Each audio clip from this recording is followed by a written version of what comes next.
निर्दलीय उम्मीदवार के तौर पर नामांकन किया है। कार्तिकेय शर्मा ने निर्दलीय उम्मीदवार के तौर पर नामांकन भरा है।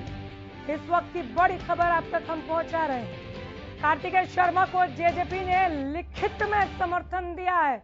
हमारा सपोर्ट रहेगा, लिखित में दिया है ये जेजेपी ने। जननायक जनता पार्टी ने कार्तिकेय शर्मा को लिखित में सपोर्ट किया। पूर्व मंत्री विनोद शर्मा के बेटे हैं कार्तिकेय शर्मा। आपको यहां पर एक बार फिर बता दें कि पूर्व मंत्री विनोद शर्मा के बेटे हैं कार्तिकेय शर्मा। रणजीत चौटाला ने भी कार्तिकेय को समर्थन दिया है। राज्यसभा चुनाव से जुड़ी इस वक्त की बड़ी खबर आप तक पहुंचा रहे, ब्रेकिंग न्यूज है ये।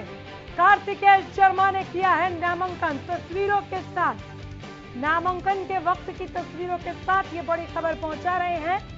निर्दलीय उम्मीदवार के तौर पर कार्तिकेय शर्मा ने नामांकन भरा है और कार्तिकेय शर्मा को जेजेपी ने लिखित में अपना समर्थन दे दिया है। पूर्व मंत्री विनोद शर्मा के बेटे हैं कार्तिकेय शर्मा। रणजीत चौटाला ने भी कार्तिकेय को समर्थन दिया है। राज्यसभा चुनाव से जुड़ी इस वक्त की बड़ी खबर पहुंचा रहे हैं आप तक। ये ब्रेकिंग न्यूज, कार्तिकेय शर्मा ने किया नामांकन। निर्दलीय उम्मीदवार के तौर पर पर्चा भरा है। निर्दलीय उम्मीदवार के तौर पर नामांकन किया कार्तिकेय शर्मा ने।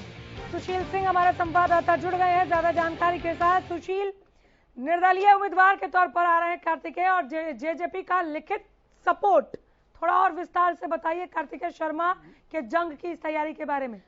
बिल्कुल अनामिका, और कुछ दिन पहले ही हम लोग लगातार जब चला रहे थे और कह रहे थे कि निर्दलीय उम्मीदवार जरूर आएगा जो कहीं ना कहीं बीजेपी और जेजेपी से समर्थित होगा, तो उस वक्त भी कांग्रेस के जो प्रवक्ता थे उनको बड़ी चुभन हो रही थी और वो दावे कर रहे थे। और आज वो दिन आ गया, आज नामांकन हुआ है कार्तिकेय शर्मा का। उन्होंने निर्दलीय प्रत्याशी प्रस्तावक कौन कौन थे सर? आज आपके पास कौन कौन विधायक होंगे? हमारे प्रस्तावक हम आपको लिस्ट दे देंगे। जेजेपी के भी थे, इंडिपेंडेंट कैंडिडेट्स भी थे, सब लोग मिलजुल के किए सब। बीजेपी को लेकर कोई धनखड़ साहब से, सीएम साहब से कोई बातचीत हुई आपकी? मैं ऐसे सबसे बात करेंगे, सबको अपील करेंगे कि हमें वोट दें, क्योंकि इलेक्शन लड़ने का औचित्य ये होता है कि सब लोग हमें वोट करें। और हम किस वोट चाहिए सर? किस आंकड़ा कितना आया होगा? हर चुनाव में जीत के लिए एक आंकड़ा चाहिए होता है और वो आंकड़ा तो अचीव करना ही पड़ता है। तो मेरे ख्याल से ये चुनाव किसी और चुनाव से फर्क नहीं है। तो उम्मीद करेंगे कि लोग हमें वोट करेंगे और हम जीतेंगे। जीत तब मिल पाएगी जब कांग्रेस के एक दो कम से कम 2 या 3 विधायक। मैंने कहा किसी पार्टी विशेष की बात नहीं है। तो कांग्रेस वाला मैनेज कैसे? नहीं, मैनेज की बात नहीं, पार्टी विशेष की बात नहीं है। लोग स्वतंत्र है अपनी वोट डालने में। नहीं, वोट उम्मीद है कि कांग्रेस वाले साथी को वोट। मैं तो सभी को अपील करूंगा, मैं तो सभी को अपील करूंगा ना। समर्थन का ऐलान कर रहा है। स्टेटमेंट चाहिए, एक बार बाइक थोड़ी सी उधर छोड़ो। एक बार बीबी की कर लेते कौन से यहीं से हो जाएगा। मैं तो बहुत कम बोलता हूँ, शॉर्ट सा जो पूछे। पूछना चाहते हैं कि कार्तिक शर्मा सुशील, माफ कीजिएगा आपको बीच में रोकना पड़ा। कार्तिकेय शर्मा को सुनना भी यहाँ पर बहुत ज्यादा जरूरी हो गया था। कह रहे हैं कि मैं तो सभी से अपील करूंगा। 10 जेजेपी का, 1 रणजीत चौटाला का वोट मिलाकर 11 होता है। समीकरण पर अगर हम फोकस करें तो जेजेपी का ये 10 वोट कार्तिकेय शर्मा के अगर पक्ष में जाता है तो कुछ खेला हो सकता है क्या? खेल बिगड़ सकता है किसी और का, या बीजेपी और कांग्रेस के एक प्रत्याशी राज्यसभा जा रहे हैं, ये तय है? नहीं, देखिए, यह कहना कि खेला हो सकता है, खेला हो गया हम ये कहेंगे। हाँ। और अपील अमूमन जो कैंडिडेट्स होते हैं वो अपील करते ही हैं, वो सबसे अपील करेंगे। और तो निर्दलीय हैं, ये तो कांग्रेस के जो एमएलए हैं उनसे भी ये अपील करेंगे कहीं ना कहीं कि इन्हें वोट करें। और अब जो जोड़ तोड़ की राजनीति होगी, और निश्चित तौर पर अनामिका बड़ा कितने तोड़ने पड़ेंगे इनको? कितने तोड़ने पड़ेंगे? 11 तो मिल रहे हैं। नहीं, निश्चित तौर पे 11 मिल गए। रणजीत चौटाला ने ऑलरेडी समर्थन कर दिया, 10 जेजेपी ने लिखित समर्थन कर दिया। और भारतीय जनता पार्टी से भी इनके जो संबंध है, चूंकि अभी हाल ही में कहीं चुनाव जब होने थे तो एक कयास लगाए जा रहे थे कि विनोद शर्मा उम्मीदवार हो सकते हैं और कहीं ना कहीं बीजेपी से इनके अच्छे तालमेल है, तो निश्चित तौर पे भारतीय जनता पार्टी भी इनको सपोर्ट करती है। और अब यह देखना है कि कांग्रेस से कितने एमएलए टूटते हैं, चूंकि एक कुलदीप बिश्नोई सबका साफ है। चूंकि आज भी जब बैठक हुई थी विधायक दल की तो उसमें कुलदीप बिश्नोई नहीं पहुंचे थे। और कैप्टन अजय यादव ने हाल ही में जब नामांकन खत्म हुआ अजय माकन का, उसके 1 घंटे बाद उन्होंने एक ट्वीट किया और ट्वीट करके कुमारी शैलजा को लेकर अपनी हमदर्दी जताई। तो इससे साफ लग रहा है कि कहीं ना कहीं खेमेबाजी जो है वो उभर कर सामने आ रही है। और अब जब कैंडिडेट कार्तिकेय शर्मा बने हैं तो निश्चित तौर पे इसमें दो फैक्टर काम करेंगे। और मेरा जो अपना मानना है कि कहीं ना कहीं कांग्रेस के कई एमएलए जो हैं इनके पक्ष में जाएंगे, उसके पीछे रीजन भी है। और देखिए अनामिका, वैलिड रीजन यह है कि जो कुलदीप शर्मा है पूर्व स्पीकर और विधायक, उनके रिश्तेदार हैं, डायरेक्ट रिलेटिव है, तो निश्चित तौर पे रिश्तेदारी का महत्व अमूमन होता है चुनाव में, और इस राज्यसभा चुनाव में भी रिश्तेदारी का महत्व दिखेगा। दूसरी तरफ पूर्व केंद्रीय मंत्री जो विनोद शर्मा हैं, उनका भी काफी कांग्रेस में प्रभुत्व रहा है, और वैसे में कांग्रेस से वो जब पूर्व मंत्री थे तो निश्चित तौर पे उनका भी अपना रसूख है, और ऐसे में वो कहीं ना कहीं अपने कई एमएलए हैं जो उनके संपर्क में है और तोड़ सकते हैं। दूसरी बात, अगर बीजेपी समर्थन करती है और आज रंजीत चौटाला जो निर्दलीय विधायक है, मंत्री हैं, उन्होंने सपोर्ट कर दिया, तो जो बीजेपी के साथ चेयरमैन है, 5 करीब निर्दलीय विधायक हैं जो चेयरमैन है, तो सरकार के साथ जाएंगे तो निश्चित तौर पे वो साथ आएंगे।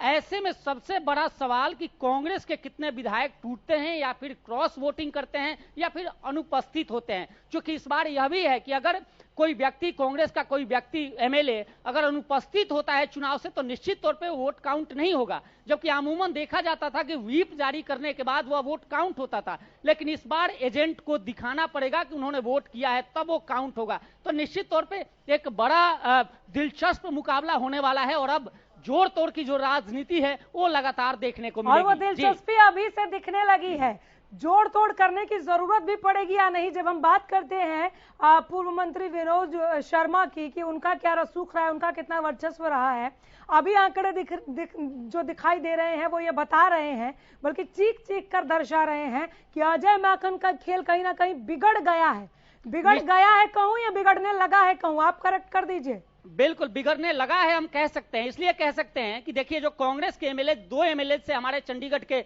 ब्यूरो चीफ ने जब बात की थी तो उन्होंने साफ कहा था कि बाहरी उम्मीदवार है, और निश्चित तौर पे अच्छा होता कि अगर वो हरियाणा का कोई उम्मीदवार होता राज्यसभा में, तो कहीं ना कहीं दर्द जरूर था। हालांकि उस वक्त भूपेंद्र सिंह हुड्डा मौजूद थे और वहां पे ऐसे में खुलकर कोई कांग्रेस विधायक नहीं बोल रहे थे, लेकिन ये इशारा काफी है कि वे लोग कितने संतुष्ट या असंतुष्ट हैं इस प्रत्याशी से। तो निश्चित तौर पे अब देखना होगा। ये भी तो एक मजबूरी थी ना, पैराशूट उम्मीदवार लाना भी तो एक मजबूरी थी कहीं ना कहीं। आज इस वक्त जब ये ब्रेक, हमने इस खबर को ब्रेक किया है, रणदीप सुरजेवाला ठंडी सांस ले रहे होंगे कि अच्छा हुआ राजस्थान के रास्ते जा रहा हूं। निश्चित तौर पे कई लोग जो खेमे के रूप में मशहूर है हरियाणा में, कांग्रेस के नेता, वे लोग ठंडी सांस और राहत की सांस हम कह सकते हैं। क्योंकि मैं इस बिना पे राहत की सांस कह सकता हूं कि ऐसे वक्त में कैप्टन अजय यादव, जिनका रेवाड़ी से उनका बेटा विधायक है, निश्चित तौर पे 1 वोट की कीमत वहां भी है, और इस चुनाव में 1-1 वोट की कीमत होगी अनामिका। और ऐसे में उनका ट्वीट आना तो निश्चित तौर पे कहीं ना कहीं एक खेल का संकेत है, और माना जा रहा है कि इस बार भी कहीं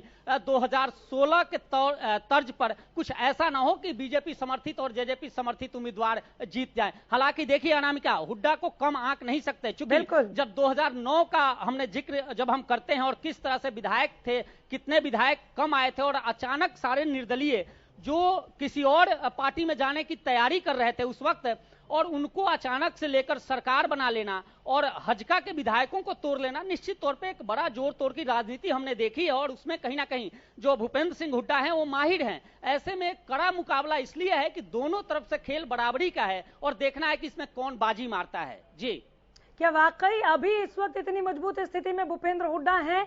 और ये बात ठीक है कि उनको कम नहीं आंका जा सकता है, लेकिन जब बात व्यवस्था की हो जाए, व्यवस्था हाईकमान से लेकर अब प्रदेश कांग्रेस तक आन पड़ी है।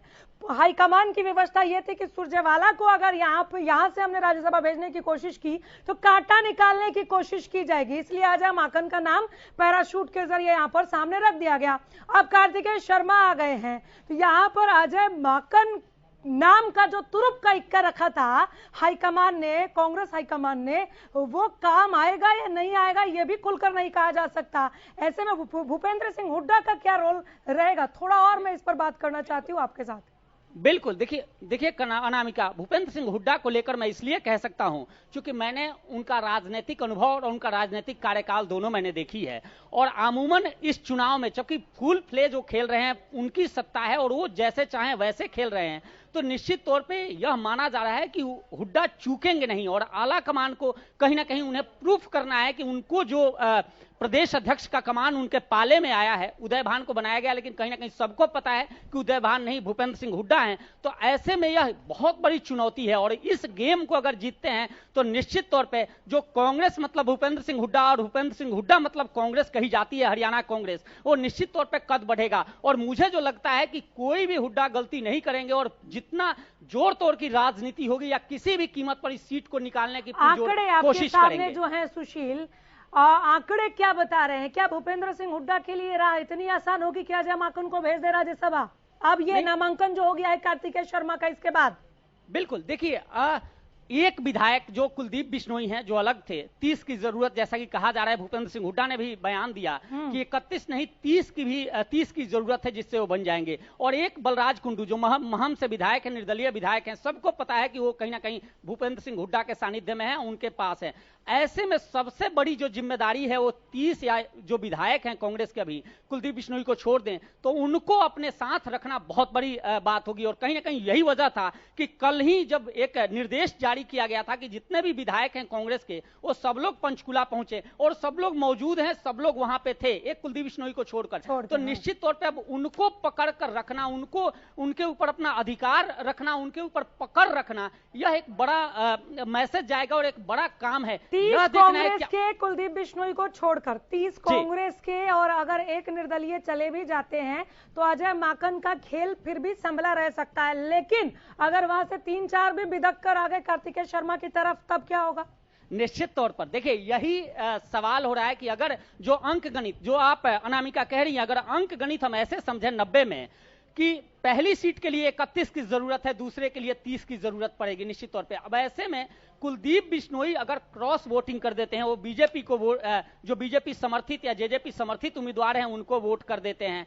दूसरी तरफ जो आईएनएलडी अभय चौटाला हैं या हलोपा गोपाल कांडा हैं, इनकी वोट किस तरफ जाती है यह भी मायने रखता है। साथ ही कांग्रेस के अगर 2 भी विधायक हैं अगर वो अनुपस्थित होते हैं या तो निश्चित तौर पे 28 पे खेल फंसेगा और वहां फिर इनके लिए राह आसान होगा कार्तिकेय शर्मा के लिए। लेकिन देखिए अनामिका, राह इतना आसान नहीं है क्योंकि इसमें दोनों तरफ से मंजे हुए खिलाड़ी हैं। एक तरफ सरकार का समर्थन है, चूंकि जेजेपी ने अभी लिखित में समर्थन दिया है और जेजेपी सरकार में है, तो निश्चित तौर पे सरकार का समर्थन मैं आपको 2 मिनट के लिए रोक रही हूँ। जरा अमित तिवारी ने, हमारे संवाददाता अमित तिवारी ने अजय चौटाला से क्या बातचीत